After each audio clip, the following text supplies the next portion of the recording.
Hi everyone, welcome to this week's podcast. I'm Rachel from Your Time Now and I'm your host. And this week it is my 12 tips of Christmas. So we are on Christmas week. It's 2 days till Christmas. So if you're not excited, you should be by now. I have a lovely reindeer dress on today, which is looking fantastic. I assure you, not. But today I want to share with you my 12 tips of things that I've found out across my transformation journey. And these are things that I really believe that do change your life. So I'm going to share with you my 12 tips. And as a special Christmas treat, if you don't know, I have a membership group. Who doesn't know this yet? Really, if you're listening to this, why do you not know that I have a membership group? So this group is amazing. It's a group of women, but men are welcome too. It's a safe space for everybody.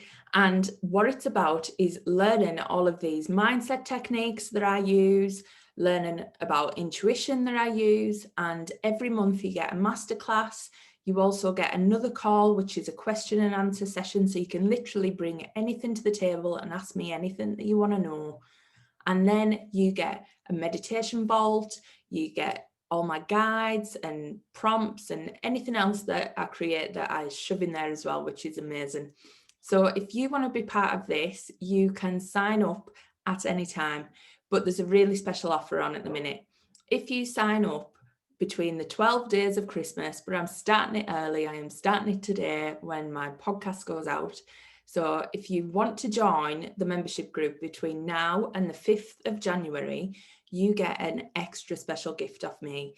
You get a 3-card reading, past, present, and future, which is really going to set you up for going into 2021. So if you want your hands on that and all them goodies that you get as being part of the membership group, then sign up now. The links are all below in the show notes. And I can't wait to see you in there. There's so many people that I know are just teetering on the edge of stepping into something new and wanting to try a new way of being. Well, this is your chance. You're not signing up to a program. You're not shelling out loads and loads of money. This is your chance to see, is this for me? Is it something different? This niggle that I've got, do I need to follow it? And you always need to follow the niggle. Everyone needs to follow the niggle. So please, if that's you, join up, sign up now. I love to have you. And there's so many amazing women in that group who will just welcome you with open arms. So if that's not enough, then I don't know what else will. So now for my 12 days of Christmas, or 12 tips of Christmas. Now, these are things that I use, I believe in, I literally have changed my world. So I'm going to go through them. They're probably just going to be brief updates, but I'm going to be putting a post in my Instagram and my Facebook group about each tip every day, so I can keep you updated on what they all mean. And I always do my podcasts on these different subjects. So if you haven't listened to many of them, go back and listen, because there's loads of good stuff in there. So the first one, tip number 1, law of attraction works. All you people who are out there thinking this madness cannot possibly work, what is she on about? Think positive, imagine what you want and it's going to happen. Yes, it does. Now think of all that energy that you waste every single day, mapping out everything that could go wrong in your life, mapping out everything that's you wish wouldn't happen or you don't like, and you're spending all of this energy on things that you just don't like, you don't want to happen, you don't want to happen in your future, but all you do is think about them every single day. Well, you are creating that into your life. Believe me, your thoughts and your emotions create your reality. So law of attraction works, and what you need to do is start focusing on what you want to get out of life, how you want to feel, and start feeling them feelings now. You can feel happiness and joy whenever you want. If you're in a bad mood, you can put a good show on telly that it's going to give you a right laugh. If you're feeling down, you can get up and dance if you've got that in you, and sing and do something crazy that's just going to change your vibration and lift you out of that mood. That is in your gift. And yet when we're in these moods and we're feeling down, we let ourselves fester, and all we're doing is creating more of it. So why don't you just trust me on this one for a second, because this mad woman might be talking some truth, and think, do you know what? Why don't I think about what I want? When was the last time I did think about what I want in life? Because as adults, we're told, don't think about what you want because it might never come true. Well, I'm here to tell you that's all bullshit. It's going to come true. Think about what you want, make your wishes, dream like a little girl, get your imagination going, because this shit is real. Please, I am telling you, it is real. So, law of attraction works, full stop. That is my number one tip. My second one, live your life with intention. Intention over goals any single day. We are brought up, you should have goals, you should have targets, you should have this way of living, you should be productive, you should be this, you should be that. Oh, it's exhausting. No, you should have intentions. How do you want to feel? Because when you hit these goals, how many people have hit a really huge goal in their life and thought, is that it? Is that it? This is what I've been working for all this time and I still feel crap, because you didn't set an intention. You didn't say what you wanted to feel like when you get there. When you get to this place, do you want to feel joy? Do you want to feel happiness? Do you want to feel freedom? What do you want to feel? Tap into these feelings, because this is what we're taught not to do. But actually, this is the way to feel successful, because you actually get the vibe of what you want rather than the thing. Because when we get the thing, we're not really bothered about the thing. It's all the work that we've put in. And then by the end, we've got the thing and we're like, oh, this is it. So please set your life by intentions. I wake up every morning, I think, what is my intention for the day? How do I want to feel today? Do I want to feel happy? Do I want to feel joy? So this morning, I woke up feeling quite meh, like, oh, I don't know why. It was just a feeling. So I did my raise your vibration and become the magnet meditation out of the membership group. And then I set my intention for the day that I wanted to feel happy. I wanted today to be stress free. And this is what I've got. My vibe is so high and I'm loving it. So this stuff works. Really set your intention for the day, set your intention for the month. I do it around the moon cycles, and think about how you want to feel. If you've got something big on, you've got a big job that you're doing, you've got something you want to achieve, how do you want to feel at the end of it? My whole thing with my business and everything like that, it's not all the money, it's not all of that stuff. That is an amazing byproduct and I'm welcoming all of that in. But I want ultimate freedom. I want to feel passionate in what I do, and I want integrity. I want to know that everything I do is for the good of other people. So they're my values, and they are the feelings that I want to get from everything I do in my business. So what are your intentions for what you're doing in your life? Have a little think, and it's intention over goals. I do this. I'm a coach, and you'll have some coaches sat there like, what is she doing? She doesn't set goals. No, I don't. I set intentions. So please have a think about what yours are. And number 3, guides and angels exist. All you naysayers out there, I'm sorry, but you are surrounded by your massive spirit squad. So I don't care what you're saying. This is my belief. If you don't like it, you're on the wrong podcast. But guides and angels are your biggest allies. They are literally all around you, with your ancestors as well. And they are your spirit squad that are literally cheering you on. They want you to achieve. They want you to do well. And the big thing about them is they believe in free will. So they are not going to interfere unless your life is in absolute peril and it is not your time to die.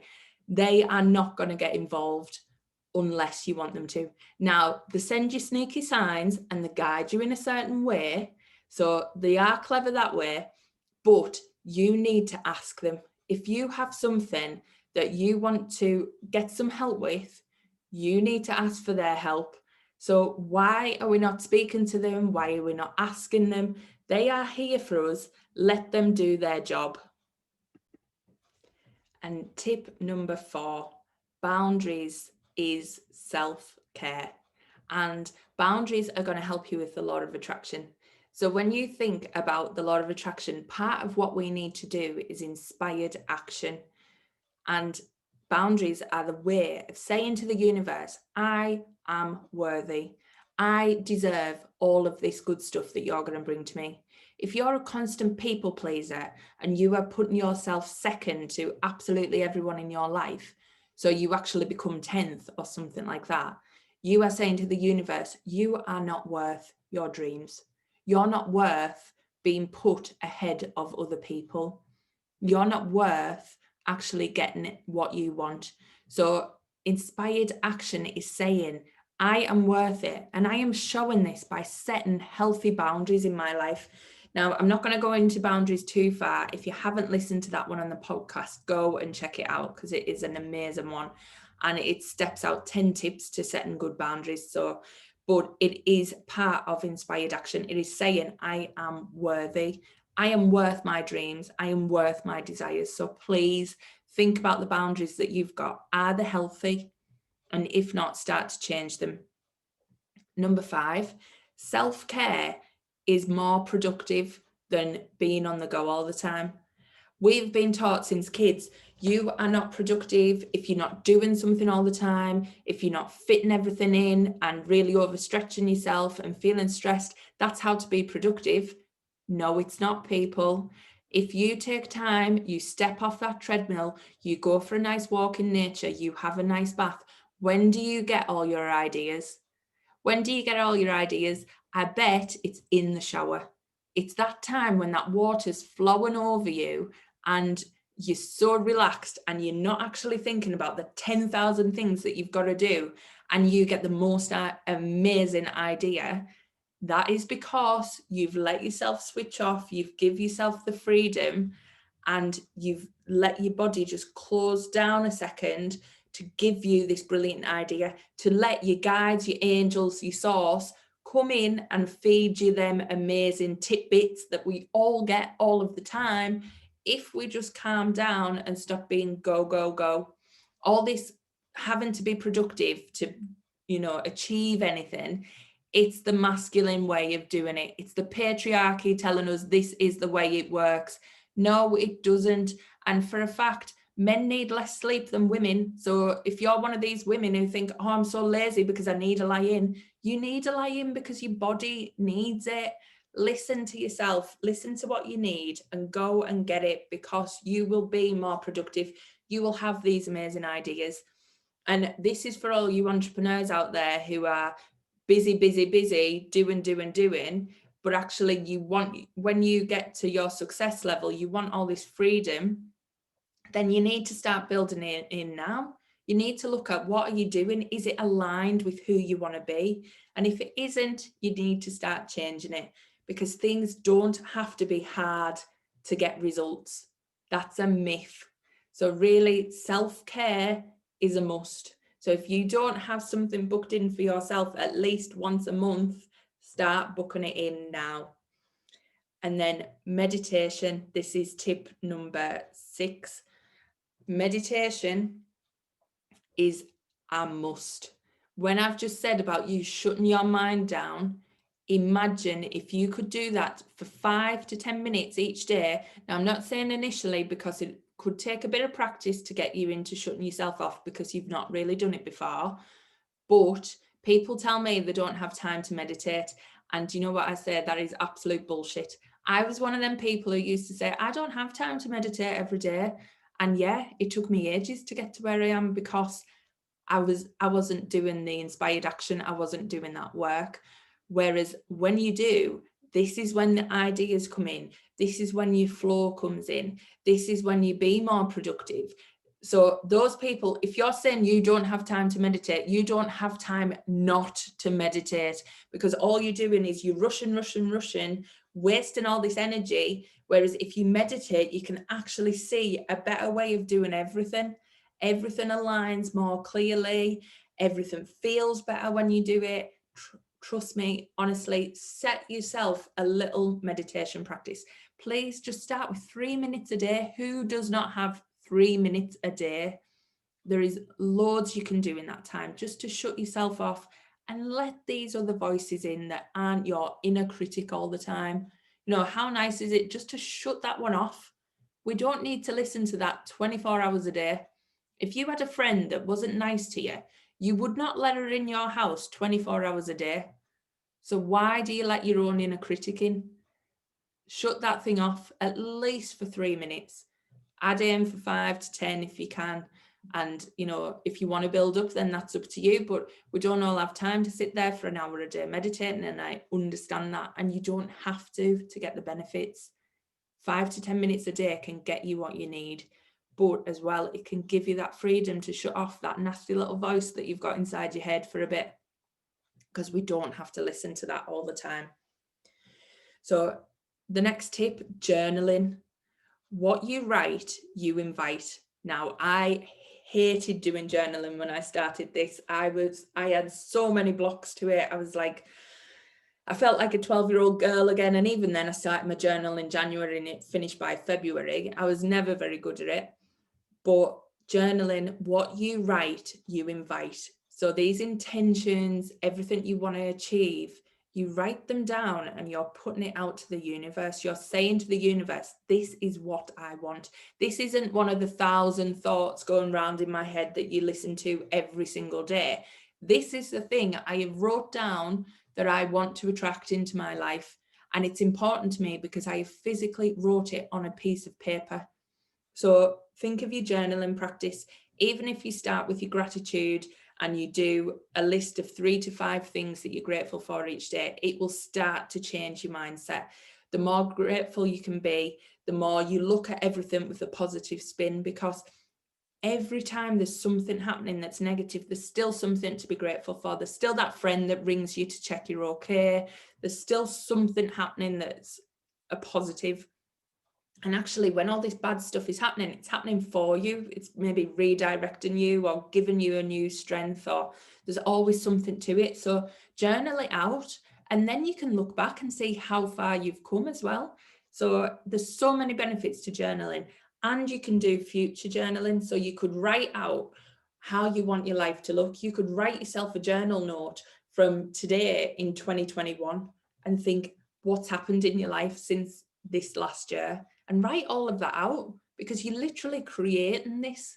So journaling is a key. If you're not doing it yet, you need to start. Get yourself a notepad. It doesn't have to be fancy. You're allowed to make mistakes. Nobody else is going to read it. It doesn't have to be perfect. You don't have to stick to the lines. We are not in school. And this is what puts people off journaling. You've got to be perfect. I don't want to make mistakes. Why? Your mind goes over things and changes things all the time. Just write it on a bit of paper and cross it out. It's not the end of the world. Okay. And the next tip, asking for help is a strength. Now, this took me a long, long time. I was so blocked to receiving help, even from my guides and my angels and other people around me. I just had this wall up that was like, oh, I'll just do it myself. I just have to cope with everything myself. I had to cope with all my emotions. Everything was just down to me. I didn't let anybody in, and I didn't ask for help. And that was to my detriment. Asking for help is a strength, and asking for help is part of the law of attraction. Receiving is all about being able to allow help into your life, to allow others, because at the end of the day, you're surrendering to the universe for them to help you. So if you're not letting anybody else help you in your life, why is the universe going to think that they're any different? Why are they going to think that they're the ones that you're going to let help? They're not. It all comes down to this inspired action again.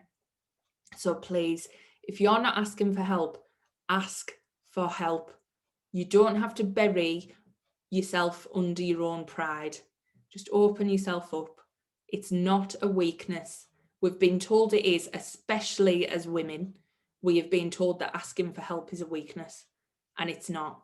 And I bet if you ask for help, or you say to your friend you're struggling, that friend is going to come back, and you might think they have the most perfect life, and that friend is going to come back and go, yeah, me too, just with a slightly different thing. So ask for help, open yourself up, Be vulnerable. It is an absolute virtue, honestly. I show my vulnerabilities all the time because I am not perfect and nobody else is. So please just show your emotions and ask for help when you need it. And be clear on what you want. Set your intention. If your husband isn't helping you enough, have you asked him? If people around you aren't giving you enough support, have you said what you need? Really be clear on this. Now, the next one, I think we're on number 8. I've kind of lost track because stupid me just did dots rather than numbers. So bullet points don't work when you're doing 12 top tips, people. That's another tip that I've just threw in there for you. But this one, I've heard this saying and it really hit home. All feelings are for feeling. Now, just let that one digest. So every feeling that there is in the world is to be felt. That means anger, rage, upset, all of them things that we try and suppress and we try and push down. And, we say, oh, don't cry. We're taught from a young age, don't cry, it'll be okay. Just stop crying. Well, no, cry, let it out, let it all out. Go crazy on the emotions. Feel every bit of it. Feel every aspect of that emotion. What is it telling you? What's happening in there? Really go into that emotion. What is it saying to you? And feel it. Let it take over your body. Do you need to scream? Do you need to cry? Do you need to go outside and yell? What is it you need to do? Because once you've done it, you are going to feel so much better. That emotion will have passed through you. And that's the thing. It's an emotion, energy in motion. Whereas what we do, we get the energy, we store it deep down in our body, right down in our root chakra, where we think it's never going to show up again. And boy, does it show up again. Who feels all that rage building up inside of them? Who feels all that anger?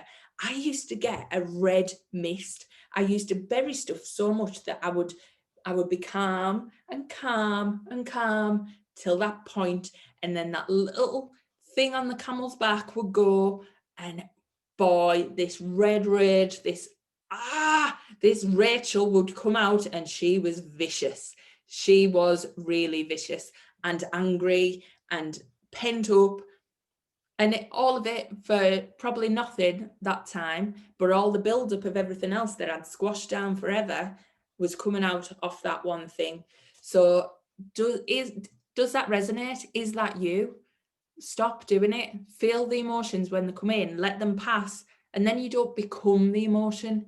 We don't want to be the emotion, because you can feel it, you just don't be it. So that's the difference. Make sure that you are letting it pass through, you're getting the feeling, you're going into it deep, and then you're letting it go, because then you don't become it. There's a difference between feeling angry and being angry.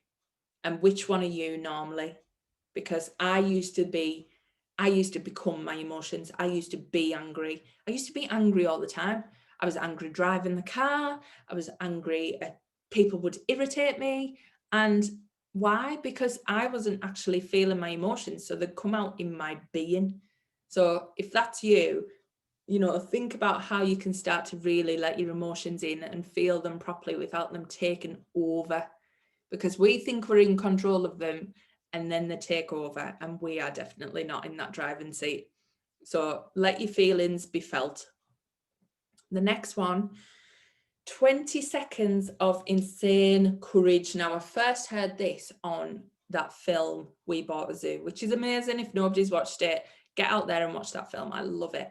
But it was on that. And then one of the coaches that I'd hired this year had said it again in her program, and she kept saying it and saying it. And it is true. When you're scared to do that live, when you're scared to talk to somebody, when you're scared to do something, all you need is 20 seconds of insane courage. Just dive in. What is the worst that can happen? Take a deep breath and go. If you've heard Mel Robbins, it's at 5, 4, 3, 2, 1, go. Just count yourself down. Just really dive in. once you've done it and you've done it that first time, you understand that it's not actually that scary. So just jump into that 20 seconds of insane courage. When you look at a baby first start to walk, you can see them. They're kind of rocking, they're stood up, they might be stood by the chair, they might have their arm on the chair, and you can see them thinking it through. And then the next thing, there's like a light goes and they're off. And that is like you, when you get these 20 seconds of insane courage, the world is not going to end with whatever it is you're going to do. So dive in. If it goes wrong, great. You've not failed. You've got a result. You know what not to do next time. So just stop being so hard on yourself. Have some courage and dive in. I've dived in all this year, and the list of things I have done is crazy. Like, even talking to you on this podcast took me 20 seconds of insane courage to say, I'm doing a podcast, I'm recording my intro, and I'm going to do it like my first episode. And I got it out there, and I was like, nobody's going to listen to this. And I just thought, do you know what? If one person hears it and it makes them feel better, then my job is done. And that's it. And I went with it. 20 seconds of insane courage, boom, done. And it's been the best thing ever doing all of this stuff. So please don't hold yourself back. Number 11 is community is so important. So community and collaboration over competition. Now, whatever you might think, what us women have been taught all of our lifetimes, because let's be honest, when we're at school, it's all about competition. Who's going to be the best grades? Who's going to be picked for the netball team? Who's going to be picked for this? Who's going to be picked for that? The popular boy in school, which one of us is he going to pick? That type of thing. It's all about competition. It's all about looking at the girls around you, sizing them up, looking at whether they're prettier than you, looking at whether they're smarter than you, looking at them all the time to assess, are they better than us? And what do I need to do to get better than them? We are brought up like this as girls. We are literally, competition is drilled into us from a young age. And what I'm going to say, it doesn't work. We don't have to compete. Women, we can join together and collaborate and build each other up. There's enough for everybody. I don't care if you're a coach and I'm a coach, there's enough for everybody. We have different audience sets. People, even if our same audience, they're going to want different things from each of us. Does not have to be competition. You'll know from my group, I will try and big up other people. I'll tell people what they're doing. I'll do that on Instagram, because for me, the amount of women and amazing people I have met this year through collaboration over competition has been amazing, and it makes me feel better. I don't feel in competition with anyone looking around, because I feel like I'm just trying to be part of this huge thing that's helping to change people's lives. And I am one part of that. There is so many other people. You will read hundreds of other books. You will read hundreds of other things people have to say, because it's all about this collaborative community. I'll say one thing to you that'll really hit home, and then you'll read a book that'll say the similar thing that'll hit home again, and then another book will put a different slant on it. And that's how you form your opinions of how you're going to transform your life. And I love that. I love being a part of it, but I love bringing everybody else into that journey as well. And this is the most amazing thing. So if you're a competitive style person, you're competing against everyone you meet, just think why. Where's that coming from? Why are you doing it? Could you collaborate more? Could you, big up other women? Let's empower each other. We're all here. We've all been told that we're maybe not good enough. We're not smart enough. We're not pretty enough. We're not skinny enough. We're just not enough. And why? Why don't we start telling each other we are enough and we have got this, and us women are amazing exactly as we are, especially if we're spiritual, that's okay. If you're religious, if you're black, if you're white, if you're ethnic, whatever is going on, we are all amazing. So why not let's big each other up? And as well, all the men that need that love and nurture, and, the patriarchy is not being kind to them neither. So let's just all join rather than fighting. We don't need this in-house fighting anymore. We're not here to compete against anybody. We've all got our soul mission, and it's all part of the bigger picture. So let's just share this Christmas love. Let's get some Christmas love going on this and see who you can promote or collaborate with, and try and think of that. And if you're competing against somebody, just ask why. Just ask where that's coming from. And then one I've been talking about a lot lately, and this is my last tip, is your money is a relationship. So if you don't have a good relationship with your money, you need to start changing it. And I want you to think of, imagine money was your partner. Okay, so money comes in the door, comes home from work. How are you treating it? So when money used to come in my door, I'd be like, oh, hi, this is amazing. And then I'd be thinking, oh, I wish you were a bit more. I wish there was a bit more of you. Can you not bring some more next time? So imagine if that was my partner and they were walking in the door every day, getting a hello, and then just wishing there were a bit more. How long would they want to stay around for? Probably not long. And then when they go, I'd think you were never going to come back. So my partner would be walking out the door and it would be going, and I'd be like, no, don't go. I don't want you to go. How long do you think they're going to want to stay with me? So think about your money relationship. Now I'm like, money comes in the door. I'm like, hi, gorgeous. How amazing. Thank you for coming. How long are you staying? Let's get you a cuppa. Let's, and bring your friends next time. Obviously not quite like that. But I've worked on my money relationship because I did think I am literally wanting more from it all the time. And money is energy. And when you're feeding that energy, good stuff. So now when I pay for something, I'm like, thank you so much. I get to pay for something. I get to give this money to get this gift of whatever it is I'm buying. And I know that it's coming back tenfold. And I do that mantra in my head. I say that money is coming back tenfold every time I spend it. I say that money flows into me from unexpected sources. So I believe in miracles coming every single day. I believe money is going to come into my bank every single day. And since I've been saying this, I get surprised with how this money comes in. So I think, what are your money mantras? What are your affirmations you're saying? If you're not saying any, you need to start. I love money. Money loves me. I have an amazing relationship with money. Money surprises me all the time. That was a big one for me. I wasn't let money surprise me. I kept thinking money had to come from this job. Money, that was the only way I could create money. So that was the only way I was creating money. And once I shifted all of this, money started to come in through my business. Money started to come in through other means, because there's so many ways money can come to you. It doesn't have to be just what we've been told by people who want us to work 37 hours a week. That is the issue. Where are we getting our information from? Because it's not all fact. So think about, what's your relationship with money? How do you treat it when it comes in the door? How do you treat it when you let it go? Money's like a tide. It comes and it goes, and you've got to stop worrying, because it always comes back in. The tide always comes back in. So if you're constantly thinking the tide's out and it's out all the time and it's never ever coming back in, do you know what? You're making that happen. You're putting a dam up. You are stopping it happening. Break your dam down. Let it flow in, because it wants to flow to you. Your guides and your angels want to bring it in, and ask them for help. If you're struggling, ask them, help me with my money. Bring more money to me.